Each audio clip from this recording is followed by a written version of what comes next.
Hi everyone, my name is Snehal. I run a boutique recruitment firm doing hiring for management and leadership positions for various corporates. Increasingly, we are noticing that a lot of corporates are coming up with mandates where they're specifically looking for female professionals, which is great to note. I have a question for Dr. Saundarya. A lot of corporates are looking for female professionals.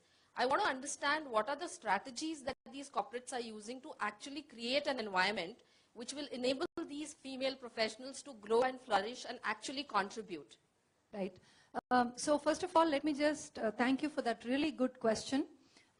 Last year, my organization, Avtar, it actually tied up with the Working Mother Group of the US, and we brought to India, India's first ever gender analytics exercise to rate organizations that are doing really well with regard to gender diversity. It's called the Working Mother and Avtar Best Companies for Women in India, and we had 350 companies that participated, and they shared their best practices. They shared everything that they did to make sure that their workplace is welcoming for women. Now, a few quick pointers. One is, first of all, if you look at Maslow's hierarchy of needs, at the most basic fundamental level is safety and security. Is your workplace really safe for women? Secondly, does it give opportunities for women to rise to the fullest of their potential? Which means, does it provide them with very different types of jobs where women can show whatever they are really good at?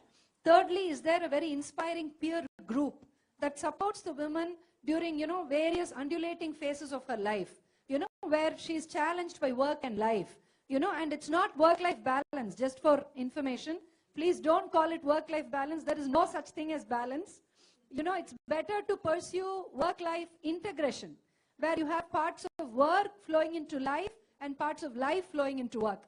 That is always better because that doesn't give you the pressure of balancing, two things which end up becoming in conflict. So how do these companies help work-life integration? Does it have flexibility? Does it have work from home? Does it have various policies that allow the woman to be herself, be a mother, be a daughter, and still be a professional, right? So mentoring, of course, is a very important aspect of this.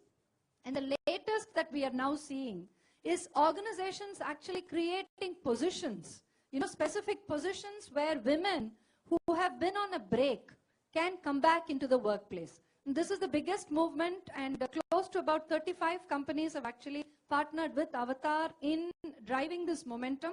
And I'm very, very happy to share with you that about 40,000 women in the past about 5 years have actually made a re-entry into the Indian workplace thanks to these second career efforts.